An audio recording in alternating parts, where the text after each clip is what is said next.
Matthew was a very loved child.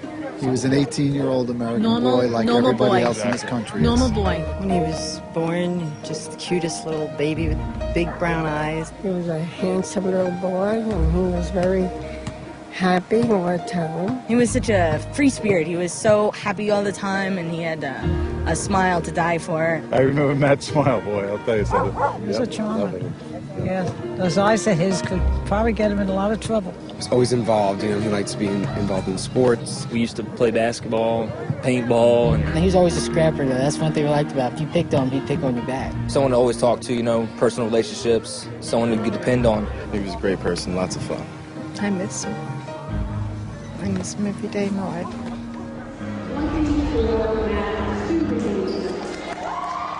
We called him Matthew, we called him Matt. The kids, the girls a lot called him Matty, you know, but he was my Matt.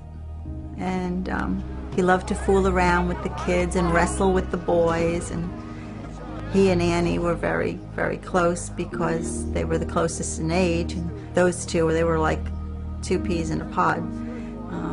But unfortunately, apparently he was having trouble sleeping, and he was having bad dreams and waking up and starting to have like panic attacks.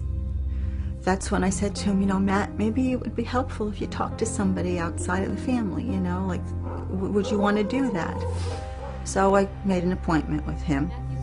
So we go in there, and she sits down with us, and after no more than 15 minutes of talking with Matthew and asking some questions, she gives us samples of Lexapro.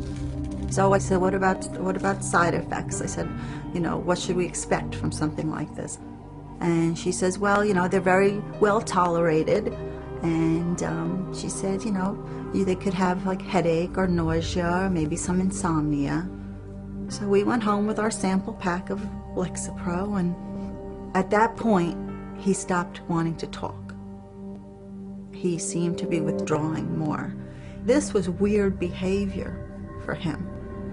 Well, a lot was happening at this time also, and he was graduating from high school.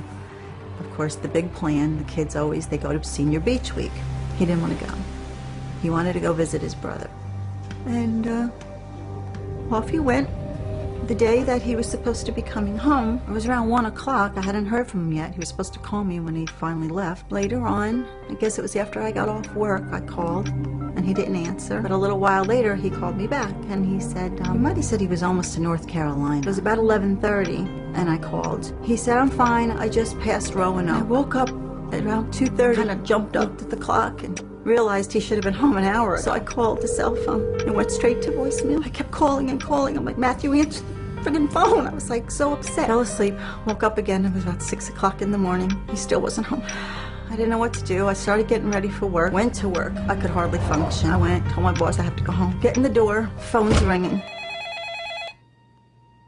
And there's this man on the other end, and he said, I'm looking for the family of Matthew Stubing.